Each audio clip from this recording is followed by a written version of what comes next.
नमस्कार, आदाब। मैं वसीम अख्तर, द लीडर हिंदी के लिए। आज हमारे स्टूडियो में एक ऐसे मेहमान मौजूद हैं जो जिधर निकल जाएं उधर वैसी-वैसी की आवाज़ें लगने लगती हैं। किसी कार्यक्रम के बीच मौजूद हों या सड़क पर जा रहे हों। वो अपनी इस पहचान से खुश भी हैं और परेशान भी हैं।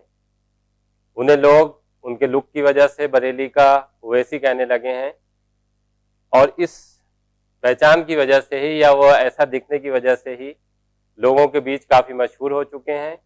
यहाँ तक कि लोग उन्हें अपने चुनाव प्रचार के दौरान भी बुलाने लगे हैं। आज हमने उन्हें अपने स्टूडियो में बुलाया है, ये जानने के लिए कि आखिर वो वैसे जैसा दिखना कब से शुरू हुए, उनका ये ऐसा लुक कैसे हुआ। हमारे बीच मौजूद हैं सुहेल नियाज़ रज़ा उर्फ सीटू। उनकी शक्ल ऐसी है कि अगर वो कभी ओवैसी के सामने हों, तो उन्हें भी असली ओवैसी को भी ये लगेगा कि वो शायद आईने के सामने खड़े हैं। हम उनसे तमाम मामलों को लेकर सवाल करेंगे, लेकिन सबसे ज़्यादा हम उनके ज़िंदगी से जुड़ी चीज़ें जानेंगे। तो आपका स्वागत है हमारे इस कार्यक्रम में। शुक्रिया, बहुत बहुत शुक्रिया। बरेली का आपको ओवैसी कहा जाता है। बस अल्लाह तो जिससे नवाज दे। जी, जी। तो आपको ये जैसे ये नाम किस तरह से मिला? दरअसल मैं जुलूस मोहम्मदी में शेरवानी पहनकर गया।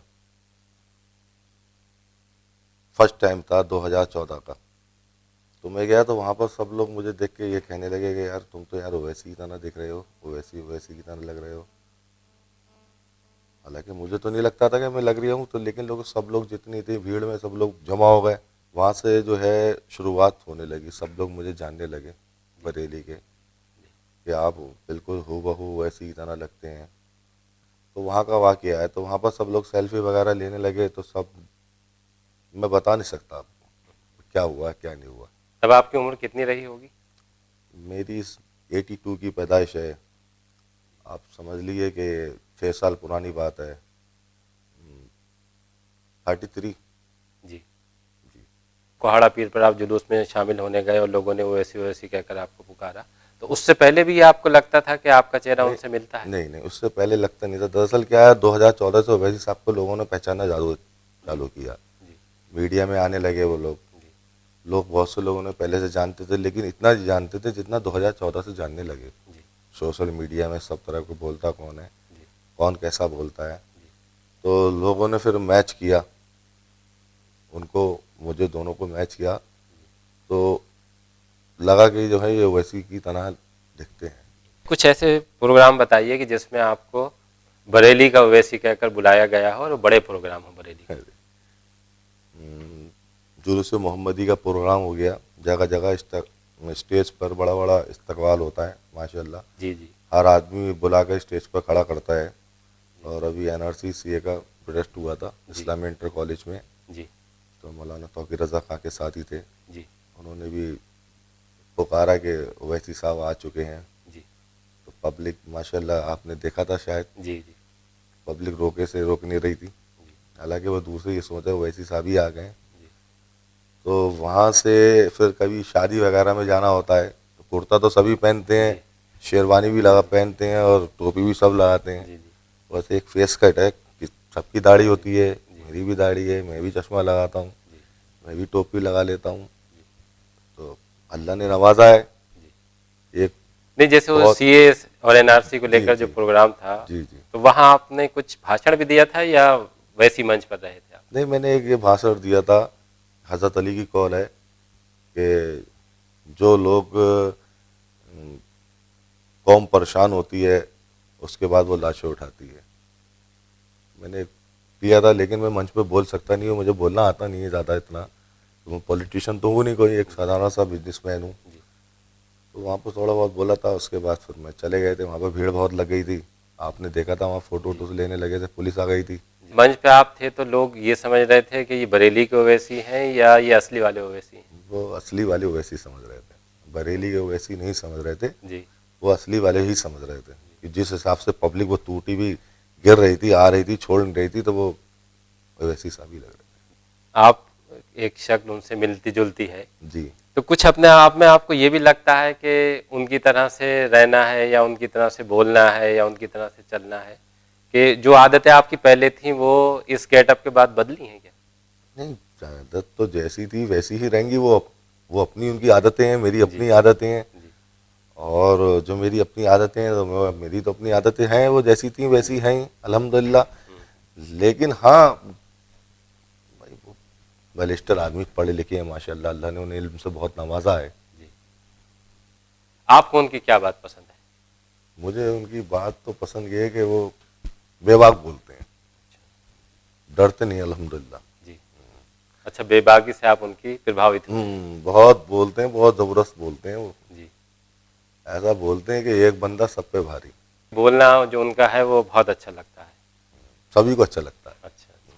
लेकिन जैसे उनकी जो पार्टी उन्होंने बनाई और उस पर वो काम भी कर रहे हैं, और अभी हाल ही में बिहार में उन्होंने कई सीटें जीती, अब वो बंगाल में चुनाव लड़ रहे हैं। जी। तो क्या आपको लगता है कि मुस्लिम पार्टी जो है वो देश में इस तरह से खड़ी करने के बाद मुसलमानों का कोई बहुत बड़ा भला किया जा सकता है?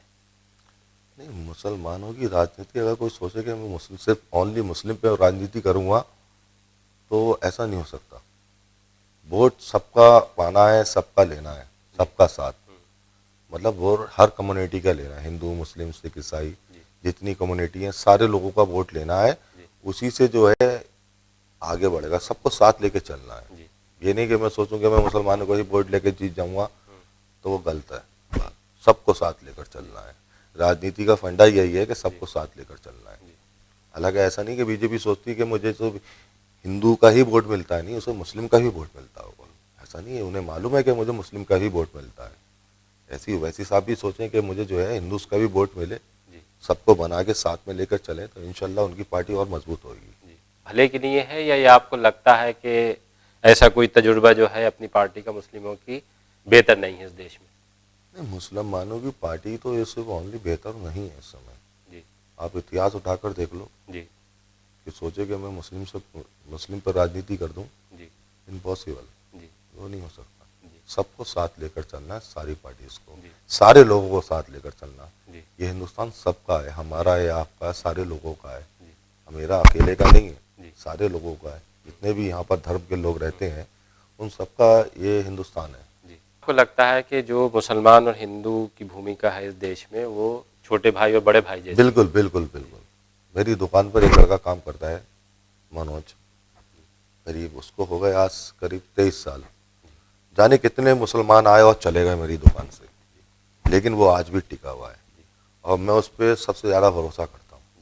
अब मैं आपके पास स्टूडियो में ये इंटरव्यू चल रहा है मेरा, और वो मेरी दुकान पर आज भी बैठा है, और मैं अपने बच्चे से भी ज़्यादा, बेटे से ज़्यादा उस पर भरोसा करता हूँ।